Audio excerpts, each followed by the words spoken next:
escenario es mi salón, la nariz roja es mi corazón. Lo que algunos no dicen, lo digo yo, el profe Paco ya llegó. Hola amigos, ¿cómo están? Bienvenidos una vez más a estas tardes de café con el profe Paco. La verdad es que estoy sumamente contento, estoy de manteles largos, con una de mis autoras preferidas. Para mí es una de las pedagogas más importantes a nivel internacional de la educación educativa moderna. Es una maestra pionera en diferentes temas, mexicana de corazón. Es una maestra que tiene diferentes publicaciones, una maestría en ciencias políticas y economía, un doctorado en educación por la Universidad Atlantic. Es una maestra que tiene diferentes textos que la verdad son sumamente interesantes de leer, una experiencia inigualable con comunidades taromaras en la educación, en la alfabetización, tiene grandes publicaciones, es una maestra que realmente admiro y estoy sumamente contento de tenerla aquí conmigo. Quiero decirles, antes de presentarles quién es, que yo tengo sus publicaciones, aquí están sus libros para que vean que no les miento y que es una maestra que verdaderamente vamos a aprender muchísimo de ella. Con ustedes, la doctora Laura Frade. Bienvenida, maestra, ¿cómo está? Pues hola, muy buenos días a todas y a todas. Me da muchísimo gusto estar el día de hoy aquí con el famoso profe Paco, que ya he sabido que es súper famoso, que tiene miles de seguidores, sobre todo en el ámbito educativo. Lo felicito por eso. Gracias. Porque son iniciativas que hay que impulsar, que surgen de la sociedad civil, y que nos ayudan a impulsar esta agenda educativa que es súper importante para todos y para todas, más allá de lo que puedan decir las políticas gubernamentales que van y vienen. Es necesario que todas y que todas profundicemos en cómo podemos educar mejor a los niños y a las niñas en el siglo XXI, y más ahora que tienen un contexto tan incierto con esto de la pandemia de COVID. Entonces, la verdad, agradezco muchísimo la invitación. Estoy muy contenta también yo de estar aquí con el profe Paco. Muchas gracias, maestra. Y la verdad es que uno de mis, quiero antes de iniciar la charla, uno de mis libros preferidos de usted es La inteligencia educativa. Es una inteligencia nueva que propone usted a partir de las 8 inteligencias de Howard Gardner, y la verdad es que es sumamente interesante porque lo desglosa por medio de competencias. Entonces es un libro, maestros, que verdaderamente hay que leer. Aquellos que estamos interesados en aprender cosas nuevas, este libro es uno de mis favoritos de la inteligencia educativa. No vamos a platicar de ellos para que ustedes los lean, los comprendan y que sepan qué es lo que propone la doctora Laura Frade en ese sentido.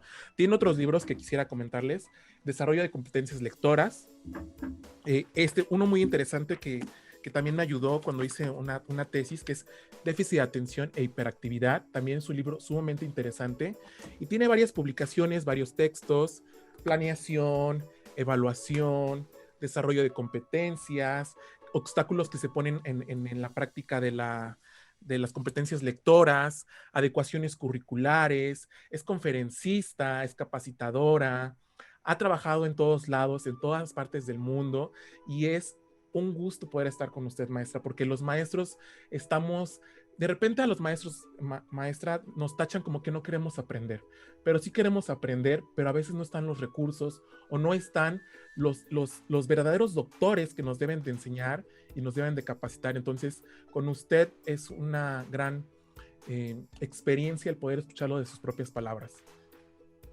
No, pues la verdad ahora sí que es yo siempre he tratado como de ir enfrentando los problemas que se enfrentan en el sector educativo. Entonces, cuando yo leí, por ejemplo, el libro de Howard Gardner sobre las inteligencias múltiples, yo dije, aquí hay una que está ausente y es la capacidad para educar. Porque de hecho, por ejemplo, él, discutiendo con él, de hecho, personalmente sobre esta propuesta, él me decía que no, que eso era la inteligencia interpersonal, que caía más bien en el entendimiento del otro. Y a lo largo de estos años, yo he podido demostrarle, ¿no? Y finalmente lo reconoce, que es otra capacidad más. De hecho, es la capacidad madre de la capacidad emocional, de la inteligencia emocional. O sea, antes que nada, es bien importante comprender que los seres humanos van a aprender a relacionarse con los otros a partir de la relación que establecen biológicamente con la madre por la oxitocina que produce tanto la madre como el hijo. Es decir, es mutuamente producida por el contacto, por el tacto, por el olfato, por el gusto. O sea, cuando entran en contacto un recién nacido con su madre, produce oxitocina. Ambos es mutuamente interrelacionada y mutuamente producida, Y esta oxitocina es la que le va a permitir relacionarse con los demás a lo largo de la vida. Entonces, yo me metí muchísimo a estudiar ese tipo de inteligencia, termino diciendo cuáles son las competencias porque lo que hago es retomar la metodología de Howard Gardner. Howard Gardner decía que para que una inteligencia para que una inteligencia sea inteligencia tiene que cumplir con 8 requisitos. Entonces, a lo largo del libro, yo voy abordando los 8 requisitos. Que tenga una capacidad biológicamente estipulada, cosa que se comprueba actualmente muchísimo con la oxitocina, con la capacidad de la madre para producir oxitocina y del hijo en reciprocidad para responder a ella.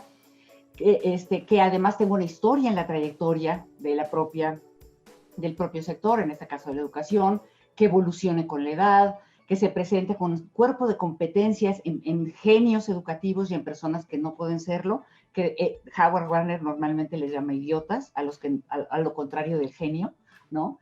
Entonces yo les llamo también idiotas educativos, los que tienen la imposibilidad de educar a otros porque tienen daños cerebrales o porque tienen traumas que lo impiden, etcétera. Entonces, este es un libro que yo les recomiendo mucho porque nos hace entender a profundidad que la inteligencia educativa es algo con lo que se nace y que se desarrolla además si nosotros tenemos claras cuáles son esas competencias, ¿no? Entonces, los invito de verdad a conocerlos, el libro que menos conocen y que menos compran en realidad los docentes. Y la verdad es el libro que más me gusta, es mi libro favorito, porque para mí es la base. La base es que la gente pueda desarrollar esta capacidad que es innata y que nace con él, que nacemos con ella, pues, ¿no? Y que algunos no la desarrollan y otros sí, y hay que aprender de aquellos que sí la desarrollan, ¿no? Maestra, y aparte, qué orgullo que podamos compararla con un autor como Gardner. O sea, imagínense qué talla tenemos de una maestra como usted. Eso es sumamente importante, maestros, valorar el No, talento fíjate que que al tenemos. final, después de toda la discusión, me dice, bueno, ya de que yo le platiqué, y entonces me dice, dime algo que yo no haya dicho. Me dije, bueno, no mencionaste el asunto de la oxitocina, no lo mencionaste porque además pues eres hombre, entonces nunca has visto que realmente la capacidad para relacionarse surge de la relación inicial con la madre o del cuidador, porque también está comprobado que cualquier persona, que de hecho, por ejemplo, padres y madres homosexuales producen la oxitocina y hacen que los niños la produzcan. O sea, más bien es el cuidador, el primer cuidador es el que logra esta capacidad. Pero Howard Gardner en esta conversación me decía, bueno, porque él dice, por ejemplo, que para que una inteligencia sea inteligencia, tiene que contar con un cuerpo simbólico propio. Y él me decía, bueno, ¿cuál es el cuerpo simbólico propio de la inteligencia educativa? Y le digo, el juego, tú nunca hablaste del juego. Y fue cuando me dijo, ¿sabes qué? Tienes toda la razón. Entonces, a partir de ahí la reconoce, me mandó una carta, me dijo que la siguiera estudiando. Bueno, la he seguido estudiando, pero en estas cosas, ahora sí que como dice Edgar Morán, por ahí, ¿no? Todas las personas que nos dedicamos a este proceso, tipo de investigación, pues tiene uno que vivir entre investigar lo que uno quiere, lo que desea y cómo vivir, ¿no? Entonces, pues tengo que hacer libros que la gente compre. Que la gente ahora sí que use, ¿no? Que realmente sienta la necesidad, porque si no, pues sí, no viviría uno. Ojalá que los docentes se sientan interesados por conocer esta inteligencia educativa, porque viene muy, muy de auge las inteligencias múltiples y mayormente ahorita con la pandemia, porque tenemos un problema, maestra, que hay muchos niños que aprenden de maneras distintas. Entonces, para empezar a que los docentes reflexionen un poco, maestra, ¿cómo debemos de planear una clase a distancia? Porque nadie nos enseñó, de la nada llegamos y ahorita está todo ya estructurado, aprender en casa, pero ¿cómo planeamos una clase a distancia, maestra? Yo creo que lo principal es tener en claro que hay que partir de un diagnóstico de las posibilidades de conexión de los niños, o sea, si tienen acceso, y de las niñas, si tienen acceso a los medios de comunicación, a qué tipo de medios, a televisión, el celular, la tablet, pero no solamente a eso, también es indispensable pues saber cuánto tiempo pueden utilizarlo, a qué tipo de plan, por ejemplo, de telefonía tienen acceso sus padres, porque unos pueden tener redes libres, otros no. Entonces, tiene uno que partir del diagnóstico sobre esto, así como el diagnóstico de la disponibilidad de los padres para atenderlo, porque uno puede hacer lo que sea, pero dada la capacidad de autorregulación que tienen los niños y las niñas, es decir, de planear, trabajar y terminar una acción por iniciativa propia, esto se va desarrollando a lo largo de la vida, pues los niños pequeños no lo han desarrollado. De hecho, se desarrolla porque los educadores lo van impulsando. Entonces, también tenemos que tener un diagnóstico claro de lo que los padres y las madres, del tiempo que tienen para atender a sus hijos. Entonces, esa es la primera cosa que tenemos que hacer para poder planear a distancia. La segunda, pues, es retomar los planes y programas, elegir aquellos aprendizajes esperados que ahorita se puedan trabajar y que, de hecho, sean como caldo de cultivo para trabajarlos en la pandemia. Muchos dicen, no, es que hay que trabajar otros aprendizajes que no están en el plan de estudios. No, el que dice eso no conoce el plan de estudios, porque los aprendizajes esperados que están de preescolar a bachillerato tienen muchísimos que se pueden trabajar, profundizar, y además que es importantísimo trabajarlos ahora en la educación a distancia. Entonces tiene uno que elegir estos aprendizajes, buscarlos, los que son propicios a este contexto, y a partir de eso diseñar situaciones didácticas que sean interesantes para los niños, casos, proyectos, experimentos, investigaciones, a partir de los cuales ellos digan, yo sí quiero aprender esto, porque lo que está sucediendo muchísimo actualmente es que los niños se aburren, ya no quieren participar, al principio lo hacían, si tenían acceso a los medios electrónicos, lo hacían porque se les hacía padrísimo y muy emocionante, y ahorita ya están cansados, no quieren hacerlo, porque finalmente pues es muy aburrido. Cuando los niños están en la escuela, el maestro puede llamar la atención, puede decir, oye, fulanito, pon atención, puede dar puntos, quitarlos, dar estrellitas, o sea, llevar a cabo una serie de estrategias para controlar esa atención y educar la atención, porque la educación se educa en términos de que el niño tiene que aprender a concentrarse por largo tiempo en algo que considera aburrido.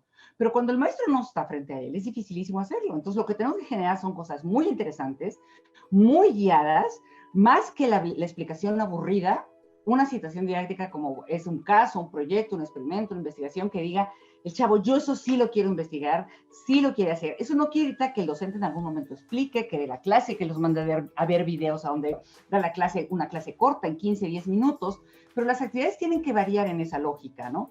Entonces, a partir del diseño de situación, de tener clara la situación didáctica que se puede trabajar con los aprendizajes esperados elegidos, se diseña el conflicto, la pregunta que va a guiar la acción del estudiante a lo largo de todo el proceso, y con ello la serie de actividades que, partiendo del conflicto cognitivo, lo obligan a buscar el conocimiento necesario, a desarrollar las habilidades, destrezas y actitudes que van a posibilitar que resuelva esa situación, porque la situación didáctica no es un ejemplo, no se pone como consecuencia de haber adquirido el tema, ¿no? Es algo que nos detona. Si aprendimos los seres humanos, es como ahorita con el COVID, ¿no? El COVID se aparece y entonces pensamos que es esto, se muere la gente, vamos a buscar la información, vamos a construir el conocimiento. O sea, es a partir de eso que realmente empezamos a pensar y a buscar el conocimiento. Entonces hay que tener en claro que cuando hablamos de aprendizaje situado, de situarlo en situaciones de la vida real, a partir de las cuales el docente puede impulsar el aprendizaje y con esto se convierten en situaciones didácticas, tenemos que tener claro que primero es la situación, luego el conflicto, que es el que la persona piensa. Por ejemplo, ahorita, bueno, ¿cómo hacemos para que no se muera la gente? Y a partir de eso, desatar una serie de actividades que conllevan a resolver esa problemática. Entonces, esta secuencia de actividades va a incluir un inicio, un desarrollo, un cierre y un proceso que al final va a llevarlos tanto a resolver la situación como a construir el conocimiento necesario que se adquiere con respecto a los aprendizajes esperados. Entonces, esto es como clarísimo que lo que tenemos que tomar en cuenta, ¿no? Maestra, muy cierto lo que dice. La verdad es que de repente estamos en nuestra burbuja, estamos situados en una parte del confort, ¿no? De que no queremos romper esa burbuja y saltar. Estamos en un momento, y usted lo dice así en su libro, de un profundo cambio en la educación, y especialmente en México. En México de repente los docentes, y hablo en general porque también a mí a veces ahorita con esta situación ya no le cambio las situaciones, ya dejo lo mismo, las mismas actividades, las mismas estrategias. Estamos en un momento de un profundo cambio. Es momento de que los docentes demos ese salto, porque tenemos que darnos cuenta que ya estamos en una nueva era digital donde tenemos que adaptarnos, donde sí ha sido difícil y que de repente es complicado, pero podemos hacerlo. ¿Qué consejos le podría dar un docente en esta situación, maestra? ¿Cómo podernos quitar esas telarañas?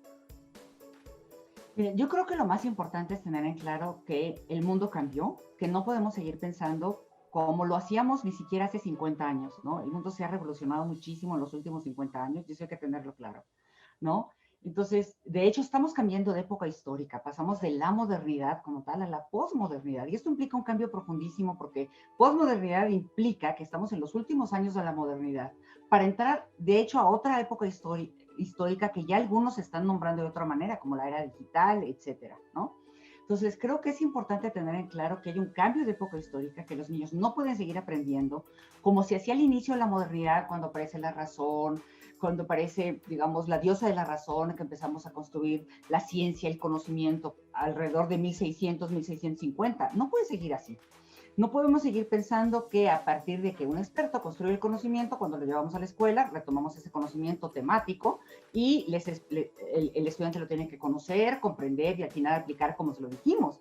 Porque eso en el siglo XXI no es real. Para empezar, el conocimiento cambia a la velocidad de la luz. Y entonces, ¿eso qué quiere decir? Pues que lo que hoy es verdad, mañana es mentira. Y frente a eso, el niño tiene que desarrollar la capacidad para decir, bueno, si esto ya no es verdad, ¿qué es verdad? ¿Dónde lo busco? ¿Cómo sé que es verdad? Es el gran reto de la educación actualmente. Aparecen cosas nuevas, que si cubrebocas, que si no cubrebocas. A ver, ¿a quién le crees? Una cosa tan elemental como esa que nos ha traído locos en el caso mexicano por 6 meses, que para mí era evidente, pues si te lo pones en una gripa, pues te lo pones en el COVID. O sea, me queda claro que cuando escupes saliva, la transmites y cuando te tapas, evitas que te lo peguen. Pero una cosa tan simple ha generado una polémica terrible y es apenas hasta ahorita, 9 meses después que se está aceptando en el país. Cuando todos debimos, por lógica, haber tenido la capacidad construida para buscar la información por nosotros mismos y para resolver el dilema por nosotros mismos. Entonces, esa capacidad construida para enfrentar la vida del siglo XXI en el que el conocimiento cambia continuamente, esto es lo que Bauman llama modernidad líquida, no ha terminado de asentarse un cambio cuando ya llegó el siguiente. Lo vemos con los planes y programas. No ha terminado de llegar un plan y programa cuando ya llegó el siguiente. Y el maestro dice, ay, ¿ahora qué voy a hacer? Entonces, se desesperan y dicen, no, pues ya no voy a hacer nada, voy a regresar al pasado porque cambian tanto que ni para qué cambio. Y lo que tenemos que ver es que los planes y programas, a pesar de que cambien, siguen una línea conductora, que es aprendizaje situado, situaciones didácticas, que el niño aprenda a desarrollar la capacidad que a partir de ver lo real, busque la información y que con esa información adquiere el conocimiento, lo construye y resuelva lo que enfrente. Entonces, esa capacidad es la que se desarrolla en el aprendizaje situado. Mucha gente me dice, es que a los niños no les gusta trabajar así porque eso es más exigente y tienen que pensar. Pues claro, porque ya están acostumbrados a que todos se los hemos digerido y es más fácil apuntar, aprender toda la memoria, aunque se te olvide después para pasar el asunto.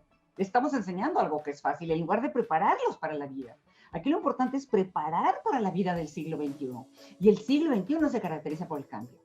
Y enfrentar el cambio implica construir y desarrollar la capacidad para enfrentarlo.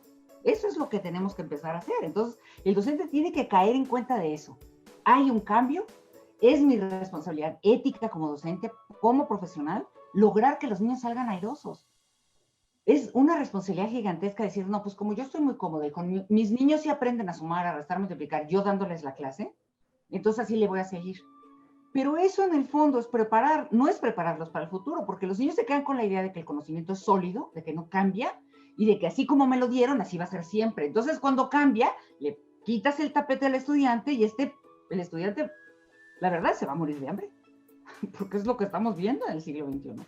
Entonces, por eso tenemos que cambiar y buscarle cómo responder a las demandas históricas tan grandes que se presentan a partir de un proceso educativo que responda a ello. Maestra, la verdad es que me quedo pasmado en ver cómo la apasiona la educación, cómo la educación para usted es una pasión, y ser docente es eso, apasionarse por lo que uno hace, apasionarse por lo que estamos haciendo. Y yo en mi página, maestra, algo que siempre hemos querido rescatar en esta página es reivindicar la labor docente, que el docente vuelva a ser un líder, que el docente que las personas, que la sociedad vuelva a confiar en el docente. Y eso es a partir de lo que usted dijo, que nos caiga el 20 de que estamos en un cambio profundo y tenemos que hacer el cambio desde nuestra trinchera. Cada docente desde su lugar, desde las comunidades, de las zonas urbanas, rurales, de donde estemos, tenemos que hacer el cambio, ¿verdad, maestra? Fíjate que una cosa que yo creo que ha sido muy importante en la pandemia es que se venía dando una tendencia que a mí no me gustaba nada, de hecho, y que estoy totalmente en contra de ella, de este grupo de tecnócratas que piensa que las computadoras algún día pueden sustituir al maestro, ¿no? Entonces, están felices porque pues ya con los medios de comunicación el niño toma la clase, pone una aplicación, se aprende de memoria las tablas, o en otra aplicación se aprende de memoria cómo escribir las faltas de ortografía. Y lo más importante que sucede con esta pandemia es caer en la cuenta de que no es así.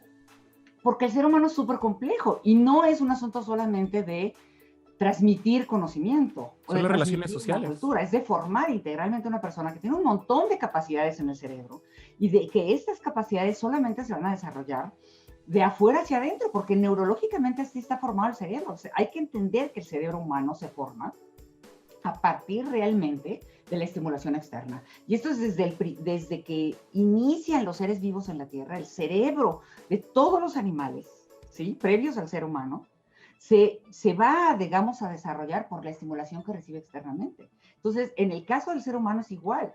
Esta estimulación es generada socialmente. Hoy sabemos que, y lo dijo Aristóteles desde el principio, o sea, el ser humano es un animal político. Y cuando él hablaba de animal político, no se refiere a la política, sino a que era un animal social. Los seres humanos no podemos aprender más que cuando estamos en sociedad. Y cuando están chiquitos los niños, tienen que tener la guía del adulto. ¿Sí? Sin el adulto, los niños y las niñas no aprenden ni se taran. Está probadísimo. Hay 80 casos de niños y niñas que los han encontrado y que no aprendieron nada porque los aislaron, porque los encerraron en un cuarto, porque los encerraron en un horno de pan, como a Kaspar Hauser o como a Víctor de Aveyron, que lo encuentran ahí perdido en las montañas en Francia. Entonces, hay 80 casos de estos niños que lo que se ha encontrado en común denominador de todos ellos es que nunca aprendieron a hablar y por lo tanto nunca aprendieron a pensar. Y tienen un nivel educativo bajísimo, o sea, no un nivel educativo, de hecho, tienen un IQ muy bajo. A lo largo de la vida, cuando los encuentran, si ya están muy grandes, nunca aprenden a nada, porque ya el cerebro, que tiene un proceso de desarrollo que se da en momentos, en periodos sensitivos durante los primeros años, pues se atrofió. Y sí, el cerebro es plástico y se puede lograr mucho con ellos. Con Kaspar Hauser, que lo encuentran a los 30 años, pues lograron que dijera 30 palabras a los 30 años, ¿no? Entonces, es bien importante estar consciente que una de las ventajas de la pandemia es que sí, yo creo que ahorita a los padres de familia les cae y te dicen, ya quiero que entre, ya quiero que regrese, ya contrataron maestros y tenían dinero. O sea, el asunto es que por esta revalorización del maestro que hemos estado peleando a capa y espada y que hemos estado luchando por decir, ¿saben qué? La tecnocracia no funciona en la educación porque solo somos seres humanos, somos seres sociales, solamente hay una producción de oxitocina cuando nos vemos cara a cara, cuando sentimos por los 5 sentidos olor, gusto, oído, tacto, ¿sí? Se dio con la pandemia. Es algo que tenemos que promover y tenemos que... Y es el momento exacto, ¿no? Cuando eso se promueve, cuando esto, digamos, cae el 20 en la sociedad de que el maestro es necesario y no se sustituye tan fácil como la tecnología porque lo están viviendo ahorita, ¿qué sucede? Pues el maestro tiene que ahora demostrar su utilidad y tiene que reinventarse, ¿sí? Tiene que reinventarse. El maestro del siglo XXI tiene que reinventarse, ¿sí? O sea, no puede decir, bueno, voy a regresar a las cosas como eran antes de la pandemia. No va a regresar esto ya cambió. Siempre que hay una pandemia en el mundo, las cosas cambian. Yo les puedo decir que en la Edad Media, por ejemplo, que aparece la peste, ¿sí? Se modificó la sociedad. ¿Qué pasó en la Edad Media? Pues dejan los feudos porque se estaban muriendo, se van a vivir a las ciudades, surge la burguesía, surge la clase media, lo cual a mí me parece magnífico porque antes nada más había 2 clases sociales, la poca aristocracia que había y el montón de gente pobre en un feudo. Entonces, y surgen las profesiones de aquel tiempo, carpintero, albañil, herrero, o sea, lo que eran las profesiones de ese tiempo. Surgen los maestros, o sea, surgen los inicios, ¿no? De esta serie de profesiones que hoy ya se hacen en la universidad. Pero hay un cambio sustancial. Entonces, en una pandemia siempre hay un cambio sustancial. Y para mí este es uno de los cambios que tenemos que aprovechar a Soledad. La conciencia de la importancia del maestro. ¿Sí? Wow, o sea, me quedo, la verdad es que tiene toda la razón la palabra maestros para reflexionar. Un maestro que tiene que reinventarse. Es momento de reinventar los maestros. Maestra, para ir resumiendo, nos había hablado del diagnóstico, situación didáctica y ahora, ¿cómo podemos evaluar, maestra, en esta situación de la pandemia? Mira, yo creo que lo más importante es que dentro de nuestra situación didáctica les pidamos a los niños productos, yo les nombro de 2 tipos de productos de proceso y productos de resultado. Le llamo productos de proceso a todos estos trabajos que los niños hacen para construir el conocimiento, para organizarlo, para clasificarlo. Mapas conceptuales, esquemas, resúmenes, dibujos que representen una lectura, etc. Son de proceso porque cuando buscamos desarrollar competencias como la acción que el sujeto realiza en un contexto, una competencia es una acción, no es un pensamiento, es una acción. Resolver problemas, comunicarse, son acciones. Entonces, cuando hablamos de competencias, el conocimiento como tal es un proceso. Sí, es un proceso mental, porque yo me puedo saber la dieta, pero no hacerla. Mientras yo me sepa la dieta y no la haga, no hay acción. Qué bonito que me la sepa y no la haga y sigo estando gorda, ¿no? O sea, y lo mismo pasa con la Constitución, y lo mismo pasa con los valores, y yo sé que la honestidad y qué, ¿no? O sea, entonces, el conocimiento es proceso, es decir, no va a ser realmente consolidado hasta que se demuestre una acción. Entonces son productos de proceso todos aquellos que me van a demostrar que el conocimiento se ha construido. Y lo que podemos hacer es pedirles este tipo de procesos, este tipo de trabajos. Mándame el mapa conceptual, tómale una fotografía que se vea, que yo pueda ver, y entonces yo puedo revisar ese trabajo y retroalimentarlo por WhatsApp, por el Facebook, si no tengo acceso, porque vivo en una comunidad rural, bueno, guárdalo en tu portafolio y al final de la pandemia me lo vas a entregar y yo lo voy a revisar al final. Pero ir haciendo estos trabajos que se van guardando en un proceso, o decir, nos vemos tal día en la escuela y que tus papás me lo lleven, cubrebocas a la distancia, en un sobre cerrado, etcétera, desinfectado por el maestro previamente. Entonces, aquí el asunto es, por ejemplo, recuperar esos productos de proceso.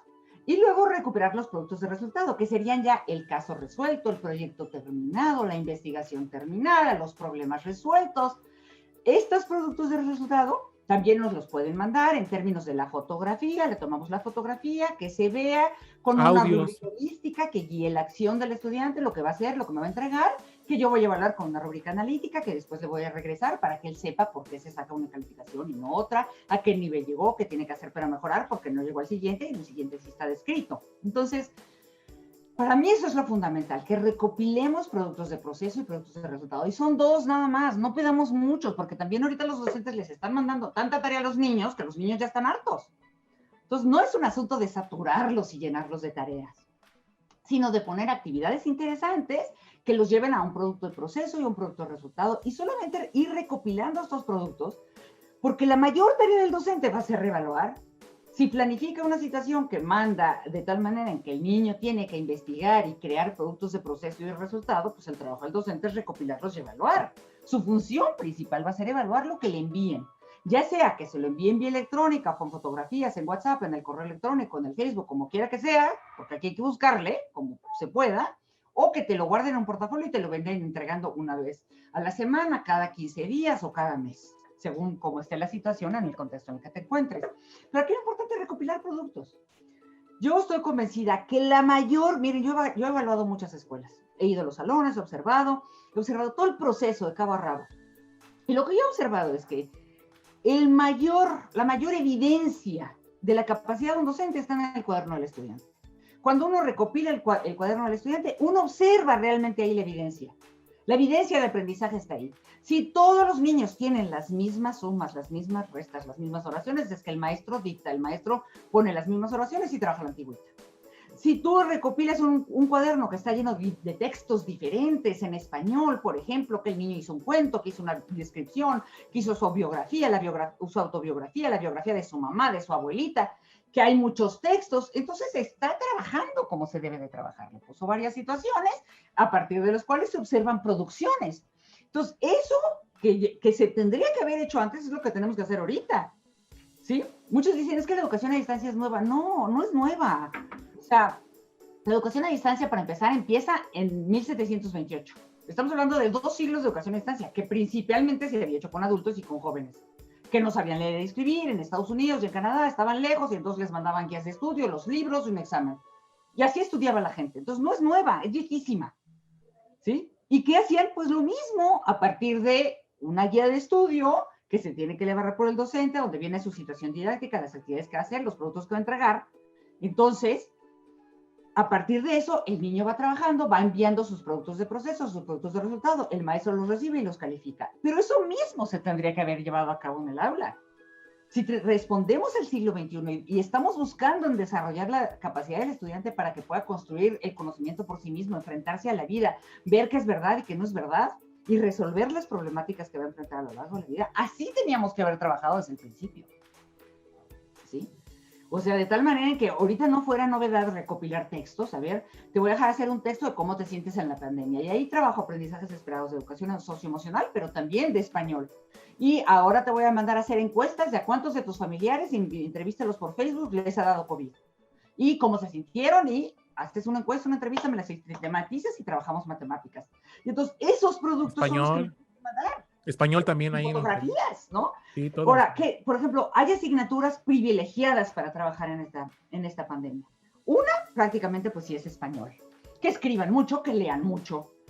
Yo les decía, miren, que si yo hubiera estado en la secretaría, que no quiero porque a mí la política no me interesa, mucha gente dice, es que esta vieja, así ponen en algunas partes, esta vieja quiere ser política. No, no me interesan, pero además ni tengo las ganas ni las ganas, ¿no? Le iba a preguntar al final, pero ya me la respondió. No me interesa, no me interesa. Y diles a todos que no me interesa, o sea, no me interesa, ni por la buena ni por la mala, o sea, no puedo, yo tengo una discapacidad, o sea, tengo sillas especiales, no puedo respirar de repente, tengo un perro de asistencia que está ahorita al lado de mí, al rato te lo presento, o sea, me canso de la nada, entonces no tengo vida para eso.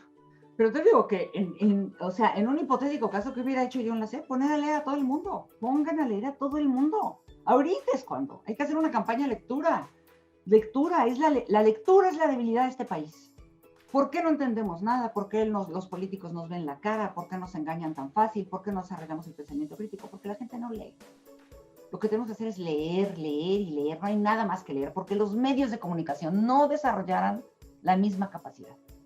Ahorita yo veía una investigación de Inglaterra que dice que por primera vez en la historia, la generación actual de los millennials tiene menos capacidad y menos inteligencia que sus padres. Porque venía dándose una cadena de desarrollo intelectual a partir de la lectura, la escritura y la resolución de problemas matemáticos, que rompimos con los medios de comunicación, porque lo que ves en la tele se procesa tal cual, no hay que pensarle nada, ahí está. Vamos en pique. Entonces, ¿qué hay que hacer? Leer, escribir, o sea, trabajar todo lo que sea lectura, todo lo que sea escritura y resolver problemas de matemáticas y de ciencias, se acabó. Y con esto le cruzas la formación cívica y ética y le cruzas la inteligencia emocional, ¿no? Perfecto. Maestros, ahí está la reflexión. La maestra Laura nos hace también énfasis en la retroalimentación. Qué importante es este proceso. Durante la semana en la página de Profe Paco vamos a hablar acerca de este proceso de retroalimentación, que es bien importante porque de repente nada más evaluamos o más bien calificamos y hasta ahí queda. No hay ese proceso de retroalimentación. Vamos a dejarlo ahí para platicar un poquito, maestra, ahora sí, de sus publicaciones. No, si quieres te respondo esa de cómo realizar a ver, una de la retroalimentación. Si nos extendemos un poquito más, no hay problema. Sí. Ok, está bien. ¿Cómo podemos llevar esta buena retroalimentación? Siempre tenemos que plantear que lo que el alumno hace siempre es mejorable. Siempre es mejorable. O sea, no solamente el niño que se saca 10 siempre. El niño que se saca 10 hay que exigirle y pedirle más y siempre hay que retroalimentarlo. Y el que no puede también. Entonces, ¿qué es retroalimentar? Pues ayudar al niño a mejorar. Y hay varias maneras de hacerlo. Dependiendo de la capacidad del estudiante, la más, digamos, es la aristotélica, es la mayéutica, socrática, que era, pues yo pregunto y a partir de tu respuesta construyo otra pregunta y así hasta que llegamos a la verdad. Esa es la manera tradicional, o sea, no tradicional, pues la forma más antigua, hacer preguntas hasta que el niño, a partir de su trabajo, a ver, mira, fíjate aquí, a ver, ¿qué te faltó aquí? Observa esta palabra, ¿qué te faltó? Ah, pues la mayúscula, perfecto. Entonces, o sea, a partir de preguntas uno puede retroalimentar. Esto es muy lento y además es muy difícil cuando uno está a distancia. Pero entonces, como no uno está ahí, uno puede hacer rúbricas de retroalimentación donde a partir de la pregunta, a ver, comencé a escribir con mayúsculas, sí o no, ¿qué me falta? O sea, una verdadera autoevaluación va a llevar a hacer preguntas que conllevan a encontrar el error por uno mismo. No es aprendí mucho porque aprendí mucho y la nada es lo mismo, ¿no? Son preguntas como, comencé a escribir con mayúsculas, sí o no. Al terminar una oración, puse puntos, sí o no. Escribí todos los nombres propios con mayúsculas, sí o no. Entonces, una revisión así retroalimenta el trabajo del estudiante por sí mismo. Entonces, hay que utilizar muchas rúbricas de autoevaluación. La otra manera es porque a partir del uso de rúbricas holísticas y analíticas, el estudiante puede ser capaz, sobre todo ahorita en la educación a distancia, de identificar qué le faltó. Una buena rúbrica es la que cuando el estudiante la lee, ¿sí? El estudiante encuentra el error por sí mismo. O sea, el estudiante dice, sí, cierto, me equivoqué en esto, porque esto no lo hice, esto me faltó. Entonces, la rúbrica buena, todo trabajo tiene que tener una holística que describe lo que el estudiante va a hacer, lo que el docente va a observar como criterios de evaluación y la analítica que establece los niveles de desempeño a partir de esa holística. Es a partir de esa holística. Si yo en la holística dice, escribe una autobiografía en la que señales dónde naciste, cuándo naciste y la historia de tu vida, punto. El primer criterio a ver es, escribe una autobiografía en la que relata su historia de vida desde antes de nacer hasta la actualidad, con fotografías y con un texto. O sea, yo describo ese criterio. Y en el siguiente escribe una autobiografía que le faltaron, omite elementos que no tiene, como el lugar a donde nació, como las actividades que le gusta hacer. A la hora que yo hago esa diferenciación en los niveles, el niño va a decir, sí es cierto, la maestra me puso satisfactorio, me puso 9 porque yo no dije dónde nací. Entonces, la propia rúbrica tiene que llevar a encontrar el error, ¿sí? Entonces, los procesos de retroalimentación o se pueden dar en directo a partir, por ejemplo, de las preguntas, ¿sí? Que es el proceso de mayéutica, las explicaciones que requieren más detalle. A ver, te equivocaste en esto, déjame explicártelo otra vez con manzanas. Y esto va aumentando el nivel de intervención del docente. Yo puedo pasar de digamos, las preguntas, la explicación, a el modelaje, lo hago yo enfrente de ti para que veas cómo se hace, y el niño lo va a imitar, y dice, eso es muy conductista, sí, pero acuérdense que el cerebro así es, hay unas neuronas que se llaman neuronas espejo, que por la imitación aprendemos y luego lo razonamos. Entonces hay una entrada que hay que aprovechar ahí, modelaje, imitación, ¿sí? Y la última, que ya es trabajar con el cuerpo, es como cuando tú le llevas la mano al niño porque no puede hacer el 8, ¿no?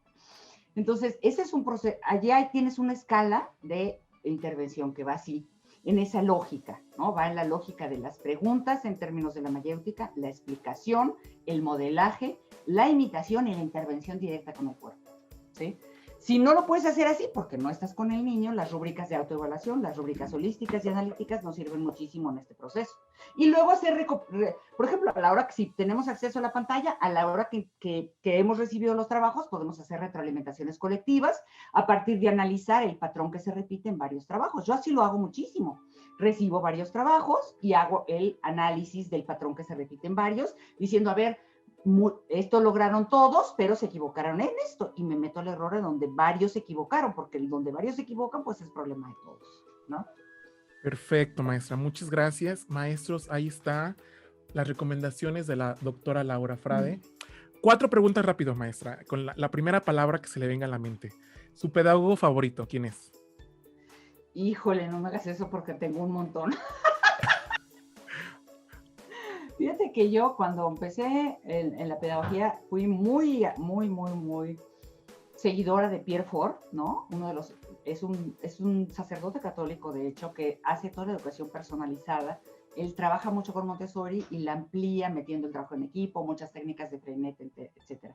Entonces, estos 3, porque para estudiar a Pierre Fort tuve que estudiar a Montessori, a Freinet, fue de los primeros con los que yo trabajé.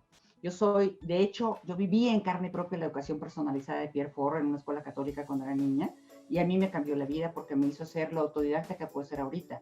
Yo estudié desde la preparatoria, la carrera, las 2 maestrías, los 2 doctorados que tengo, abierta, a distancia. Y lo hice gracias a esa educación. Entonces, el primero que te puedo decir, pues, es Pierre Fort, y con Pierre Fort, con sus bases, que él retoma muchísimo de María Montessori y de Freinet. También, pues, obviamente, Paulo Freire, ¿no? Paulo Freire en el sentido de... Y es algo que yo retomo muchísimo en mis libros, porque toda situación didáctica, pues es lo que Paulo Freire trabajaba sin decirlo. Él no hablaba de aprendizaje situado, él no decía situaciones, pero decía, había que ver la realidad como era, ¿no? Entonces, presentar la realidad y a partir de la realidad hacer preguntas, y a partir de hacer preguntas, entonces, construir y expresar la propia palabra. ¿Qué es lo que yo propongo siempre en el diseño de las situaciones didácticas, ¿no?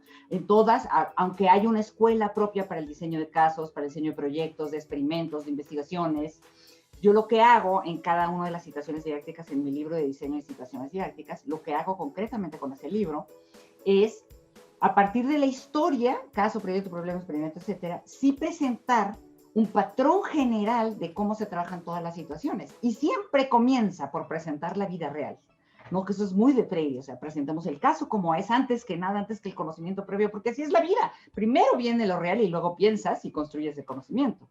Entonces, presentemos el caso, presentemos el proyecto, presentamos la investigación, el fenómeno que vamos a investigar, las preguntas, juguemos, hagamos la dinámica, hagamos la visita. O sea, primero viene lo real, y esto lo retomo muy seriamente de Paulo Freire. Y a partir de eso, pues el conflicto, la pregunta generadora, la pregunta que va a guiar la acción para transformar esa realidad, y la serie de actividades, ¿no? Entonces, Paulo Freire es otro de mis grandes favoritos en ese sentido, y que yo lo he llevado pues prácticamente en la educación básica. De hecho, lo trabajé muchísimo con adultos, con indígenas, pero también con los niños y las niñas. O sea, trasladar a Paulo Freire con los niños y las niñas implica aprender a pensar a partir de lo real, ¿no? Y estas son situaciones de la vida. Su instrumento de evaluación que más le ha funcionado. Pues mira, mira, aquí yo hago una diferencia y me baso mucho en Vygotsky. Instrumentos siempre para mí, y desde el punto de vista de Vygotsky, Vygotsky es otro, que se me olvidó, Vygotsky, número 1 también, ¿no? Pero sí, no, Vygotsky y Edgar Morin. Edgar Morin no como pedagogo, pero sí como filósofo de vida. Pero Vygotsky, digamos, decía que había una diferencia fundamental en instrumento y herramienta. Él decía que el instrumento era lo que uno iba construyendo para aprender la cultura. Entonces, el instrumento siempre va a ser lo que hace el estudiante para apropiarse de la cultura, el mapa conceptual, el esquema, el resumen y Herramienta. el lenguaje, ¿no? Siempre guiado por el lenguaje. Y la herramienta es lo que el maestro hace para evaluar. Porque Vygotsky siempre decía que la herramienta es externa al sujeto y interviene. Entonces yo, en esta relación educativa, a donde hay un educando y un educador, siempre muy freudianamente, pero siempre observo que el estudiante produce instrumentos y el maestro produce herramientas. Y en esa lógica de la herramienta, es bien importante entender que toda herramienta que haga el docente le va a ser para intervenir en el estudiante. Porque si el docente utiliza instrumentos para evaluar, el que está aprendiendo es él, el investigador es él. Y ya no piensa en intervenir en el aprendizaje. Entonces siempre clarifico que hay que utilizar herramientas, porque el concepto de herramienta implica la intervención del docente en el aprendizaje para que lo haga mejor. Para mí lo importante entonces es generar una dinámica donde el estudiante produzca productos propios, productos que lo lleven realmente a construir, a aprender, desde una paradoja. La paradoja de todos los estudiantes van a hacer lo mismo, pero diferente. Es decir, si todos hacen su autobiografía como texto, todos hacen una autobiografía, eso es lo igual. Lo igual es que todos tienen que hacer la autobiografía cumpliendo ciertos requisitos que yo puse en una rúbrica. Pero lo paradójico es que todos la van a hacer diferente. Entonces necesito una rúbrica analítica para poder evaluar. Entonces, para mí lo más importante es el producto libre. Para poder evaluar, generemos que los estudiantes hagan productos libres que puedan ser evaluados con una rúbrica que establece los criterios de lo igual. Todos tienen que hacer una autobiografía que tiene que cumplir con estas características, por ejemplo, y que yo voy a utilizar una rúbrica analítica a partir de esa holística que me permita evaluar con justicia la igualdad en la diferencia. O sea, todos hicieron la igualdad del mismo trabajo en la diferencia de lo que cada quien produjo, ¿sí? Yo a eso le llamo aprendizaje paradójico. Todos tienen que aprender lo mismo, sí, todos van a aprender a hacer la autobiografía, pero todos lo van a expresar, manifestar y demostrar de manera distinta, ¿sí? Okay. Creo que para mí eso es lo mejor. El mejor aprendizaje se demuestra en el producto libre. Muy bien, maestra, muchas gracias. Ahora sí, vamos a platicar de sus publicaciones. Ya al principio les decía que una de mis publicaciones favoritas es la de inteligencia educativa, porque yo también, mi tendencia con Gardner es muy, muy grande, y ya tiene estos, más o menos unos 10 años, maestra, sus publicaciones, ¿no? 8 años por ahí. Mira, la inteligencia educativa es del 2004, de hecho fue mi tesis del doctorado, del primer doctorado que hice otro doctorado después en pensamiento complejo. Pero fue mi tesis de doctorado, la inteligencia educativa, ¿no? Y entonces en ese libro lo que hago es demostrar que existe a partir del señalar que hay una localización cerebral específica, una historia de desarrollo propio, o sea, cómo la educación como capacidad se va desarrollando en los educadores, una historia en los niños y en las niñas, investigué con niños y niñas cómo ellos enseñan a otros, ¿no? Luego también me metí a ver los genios, agarré a 3 genios, María Montessori, Robert, etcétera, y a partir de la maestra de Helen Keller, Anne Sullivan, porque para mí ese es un genio. Komensky. ¿Mandé? A Comenio también.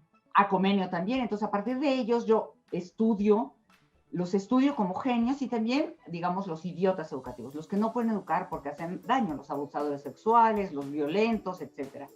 Y luego, ya a partir de ese proceso de descripción, ¿no?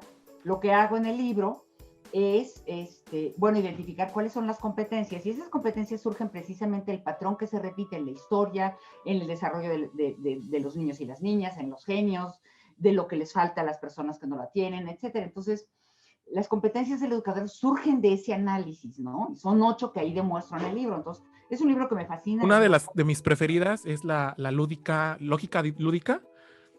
Sí. Yo soy muy lúdico-didáctica. Lúdico-didáctica, claro, porque fíjense que de hecho, ¿no? Yo, una de las cosas que digo, bueno, también la otra parte del libro es la manifestación simbólica de la inteligencia educativa, pues es el juego. La primera cosa que hacen las mujeres con sus hijos es jugar, ¿no? Es jugar, tal cual, ¿no? Entonces, y es a partir del juego que se generan las muñequitas, los arcos y las flechas chiquitos para los niños, las lanzas, o sea, de hecho los primeros homínidos, tú te puedes encontrar tumbas a donde ya había juguetes. Entonces, el juguete como tal, simboliza el contenido a aprender. Entonces, es esta competencia lúdico-didáctica la que nos hace generar la serie de materiales educativos que representan y simbolizan el contenido a aprender y que inician por el juego, de hecho, ¿no? Que inician por el juego. Y sí, el juguete, o sea, todos los que tienes ahí, pues son maravillosos porque los niños aprenden jugando. Y de hecho, mira, los adultos también. O sea, pues si no hay más que ver lo que significa el juego en la sociedad actual, el fútbol, o sea, ahorita los hombres enojadísimos porque no hay fútbol más. Bueno, ya hay, pero sin gente, ¿no? En el 2012, maestra, yo la cité en mi tesis de licenciatura, de la segunda licenciatura lo cité, en el de planeación por competencias, en la evaluación por competencias, en esa yo cité a la maestra, y ahorita estoy haciendo mi tesis de maestría, y Ajá, voy a citar justamente, yo lo del juego es la parte fundamental, voy a citar a claro. Montessori en la parte del método que estoy utilizando, y voy a citarla a usted con esta parte de la inteligencia educativa, especialmente en esta competencia que es la lúdico-didáctica, porque verdaderamente el juego es bien impresionante.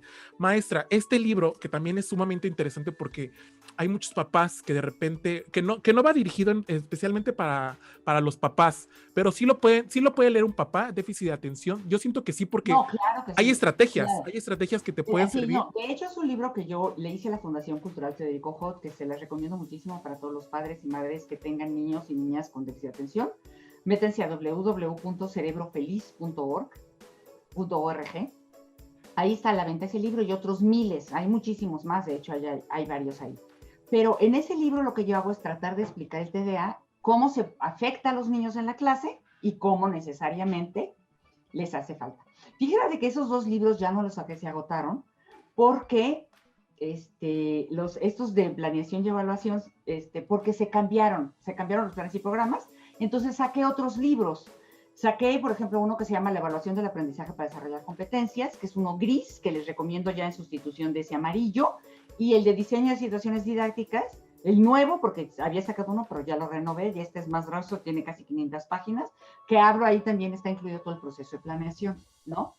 Entonces, pues yo la verdad les recomiendo mucho, yo la verdad siento que yo trato de hacer los libros para que verdaderamente les sirvan a los docentes, para que eficienticen su trabajo, para que no se vuelvan locos por el Para que, bombardeo que tienen ahorita de toda la información, ¿no? Que la producción de información también tara, porque es tanta que ya no sabes qué hacer con ella.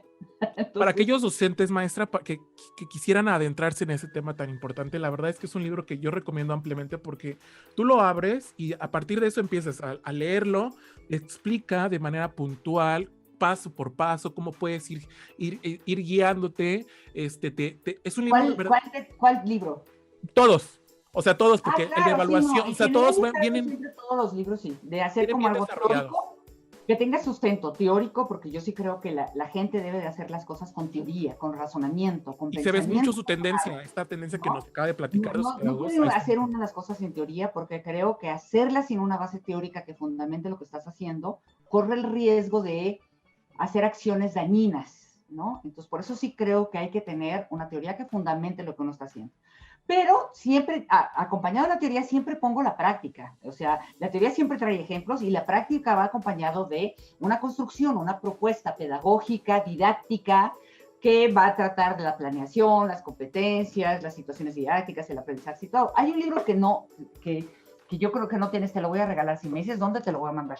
Ay, muchas gracias. ¿No? Pero Se llama Aprender desde el cerebro. Se llama Aprender desde el cerebro. Es un libro donde yo lo que hago es explicar cómo aprende el cerebro. Y en ese libro, por ejemplo, yo explico todas las capacidades cerebrales. Primero los 5 sentidos, cómo funciona la función, el oído, el gusto, el tacto. Luego, cómo funcionan las emociones, el razonamiento, el funcionamiento ejecutivo, para terminar explicando la acción. ¿Sí? Creo que es un libro fundamental porque si hay algo que hoy explica el aprendizaje son las neurociencias. Cada vez más se va dejando de lado las explicaciones teóricas, ¿sí? Que no tienen un sustento biológico, sobre el aprendizaje. Y cuando hablamos de un sustento biológico en el cerebro, no nos referimos a que el cerebro es un órgano que se aísla del mundo, al contrario, el cerebro es un órgano que se desarrolla por la cultura. El cerebro que tú tengas es la cultura a la que accedes. Si tú eres un esquimal y vives con los esquimales, vas a desarrollar un cerebro que es propicio para vivir con los esquimales. Y no puedes vivir, por ejemplo, encerrado en un departamento porque te vuelves loco, porque fuiste criado y tu cerebro se desarrolló para vivir en un ambiente gigantesco, digamos, a donde no hay paredes, en el Polo Norte. Entonces, el cerebro de las personas se desarrolla por la cultura, en interacción con la cultura. Y cada parte del cerebro se va a desarrollar por la acción que realiza. Si lees mucho, se desarrolla la parte lectora. Si te mueves mucho, se desarrolla la parte del movimiento, ¿no?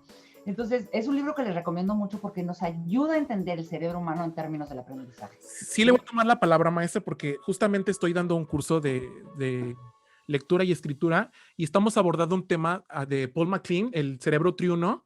Estamos abordando un poquito de ese tema y qué bueno que nos dice de este libro para poderlo complementar con toda esta parte de Paul MacLean, de los 3 cerebros, que ahorita ya hay más investigaciones. Claro, de hecho, por ejemplo, Paul MacLean en esta parte del cerebro triuno que tiene razón porque evolucionamos ahora sí que de la parte reptil a la mamífera y de la mamífera al ser humano, el cerebro triuno es básico para entender, pues ahora sí que contamos con un sistema neurovegetativo que es corazón, latido cardíaco, excreción y demás, un cerebro mamífero que es muy emocional, terriblemente emocional, que además primero se guía por lo malo y luego por lo bueno. ¿No? Esto es bien difícil entenderlo. Y un cerebro racional que regula y que puede coordinar esas partes. No tanto lo neurovegetativo, porque eso no depende de nosotros, no está condicionado por la voluntad y por la razón, aunque sí podemos en las enfermedades tener una actitud positiva que produzca un contexto diferente en el cerebro para que las enfermedades no nos peguen tan duro, pero el cerebro como tal es un órgano, y es lo que yo manejo en el libro, que es que el cerebro es una red, y como red de partes y funciones que interactúan entre sí, es decir, la vista interactúa con la razón con las emociones con la razón, las emociones con el movimiento, ¿verdad? O sea, toda esta interacción de partes van a producir al sujeto pensante, emocional, razonado, que está condicionado, sí, por el ambiente, porque crecer en un ambiente te impacta, pero que también puede controlar y transformar el ambiente. Entonces, es bien importante entender la interacción cerebro-contexto, contexto-cerebro. El cerebro transforma el contexto, pero el contexto transforma el cerebro, desde lo que comes hasta lo que haces por el contexto, lo que lees, lo que vives, lo que experimentas. O sea, el cerebro es un órgano que aprende por la experiencia. Eso hay que entenderlo. Si tú recibes buenas experiencias lectoras, pues te va a gustar leer. Si lees, el cerebro se va a desarrollar más todas las capacidades que se involucran en la lectura, que es lenguaje, interpretación, representación. Pues claro que vas a desarrollar más la capacidad lectora. Entonces, el cerebro es un órgano recursivo, se desarrolla más mientras más hace la misma acción. Mientras mejor lees y más lees, pues más capacidad lectora tienes. Mientras más problemas resuelves, mejor capacidad resolutoria de problemas tienes, ¿no? Entonces, el cerebro es un órgano interactuante con el contexto, entre sí, con las partes que lo conforman. Sumamente interesante, maestra. ¿Dónde podemos conseguir los libros? Porque estoy seguro que muchos maestros que siguen mi página tiene una tendencia de maestros que se quieren preparar, que quieren conocer. Entonces estoy seguro que van a estar interesados. Mira, todos se venden, siempre se han vendido por internet, de hecho. Ahorita, bueno, pues ya nos hemos obligado a comprar por internet, ¿no? Cosa que a mí pues me gusta, porque yo todo lo hago por internet, ya no. Por si que ya no salía, pues ahora menos. Pero se llama www.calidadeducativa.com. Todo pegado, es muy fácil. Calidad educativa pegado. Las dejo aquí de todos modos. Sí, ahí, diagonal tienda, se van directo a la tienda, tú eliges el libro que te gusta, eliges la mensajería, sí, que puede ser desde correo normal hasta DHL o FedEx, lo que caiga, lo que tú desees, te llega a tu domicilio o al domicilio que tú pongas, ¿no? En una semana, cuando mucho. Entonces, ahí se puede pagar, se paga por PayPal, por bancos, por Oxxo, por farmacias de la que caiga, o sea, hay como una disponibilidad para que se pueda pagar, ¿no? Entonces, ahí si quieres ya después, pues ponlo, es www.calidadeducativa.com/tienda. Ahí están a la venta todos mis libros, siempre. Lo publicamos, siempre, maestra. No, la pandemia, siempre. para ponerse en contacto con usted, para que puedan, alguna Entrar, conferencia. claro, mira, por ejemplo, tengo un correo electrónico que es paradoja@yahoo.com. Ese es el más fácil. Paradoja@yahoo.com. ¿Sí? Ok. Ahí se pueden poner en contacto conmigo también. Hemos estado haciendo muchísimos cursos ahora a distancia. De hecho, es algo que ya había hecho yo desde antes. Tengo ya como 4 o 5 años trabajándolo. Entonces, son cursos que están pregrabados, o sea, los graban con todo el material, conferencias en video, que puedes verlas cuando a veces quieras, lecturas, guías de estudio, y eso te puede ayudar muchísimo a hacerlo cuando quieras, a la hora. Yo participo, hay interacción conmigo en las preguntas, en la retroalimentación, etcétera. Entonces, tengo varios cursos que pueden tomar ahorita. Tengo, por ejemplo, uno de evaluación del aprendizaje en cualquier contexto, porque está diseñado para educación a distancia o para la clase regular. Yo ya me mantengo en que la distancia no es el problema, sino el tipo de producto que se deja. Tengo otro sobre educación a distancia, ahorita que están vigentes, pero vamos a ir lanzando varias en el futuro, ¿no? Que también, pues, en el grupo Laura Frade de Facebook también los puedes ver. Si yo me meto ahí en tu grupo, pues seguro también te voy a poner cosas ahí, ¿no? Entonces, para que, bueno, se publiquen y se difundan para todos, ¿no? Con muchísimo gusto. También escribo artículos en mi página web en la página de Facebook, que hago muy seguido, me preguntan cosas y les respondo ahí. Entonces, estén pendientes, pónganse en contacto ahí en el grupo Laura Frade y pidan su participación y con mucho gusto los aceptamos. Ok, maestra, muchas gracias. Ahí les vamos a dejar todas las redes de la maestra Laura Frade. Yo la sigo en su página. Me voy a mandar invitación para el grupo de Laura Frade en Facebook. Ya saben, calidadeducativa.com/tienda para adquirir sus libros. Y le agradezco muchísimo, maestra, por estas tardes mañaneras de café. Muy enriquecedor. La verdad es que estoy sumamente orgulloso de poder haber platicado con usted, de poder conocerla un poquito, porque ya sé cuál es la tendencia de la maestra Laura Frade. Entonces ya un poquito más de esa mujer que tanto admiro, porque la verdad, ya tenemos pocos autores mexicanos en cuestión a los pedagogos modernos, y usted es una de ellas. Muchas felicidades, maestra. No, pues muchísimas gracias. Me da muchísimo gusto ahora sí, a ver, que me hayas invitado. Fue un placer. A mí me gusta mucho apoyar a los jóvenes en estas iniciativas que tienen, ¿no? Les digo, ahora sí que yo no soy como tú, que tú eres totalmente nativo digital. Yo soy migrante digital, pero yo apoyo muchísimo a los jóvenes en sus iniciativas y en sus trabajos. Así que muchas gracias por invitarme, Paco. Ha sido un verdadero placer. Y seguimos en contacto, ya sabes, cuando quieras, a la hora que quieras. Por supuesto que sí. ¿No? Realmente le agradezco, maestra. Maestros, maestras, ahí está con ustedes. Lo prometido es deuda, porque ya muchos me decían, ¿cuándo, maestro? ¿Cuándo? Entonces, aquí está con nosotros. Muchas gracias a todos los maestros, maestras, padres de familia que nos ven. Les agradezco mucho y ya saben, aquí les dejo los datos de la doctora Laura Frade. Nos vemos la próxima en las tardes de café. Hasta luego. Muchísimas gracias. Gracias, muchísimas gracias. Gracias por invitarme, Paco. Un placer verdaderamente.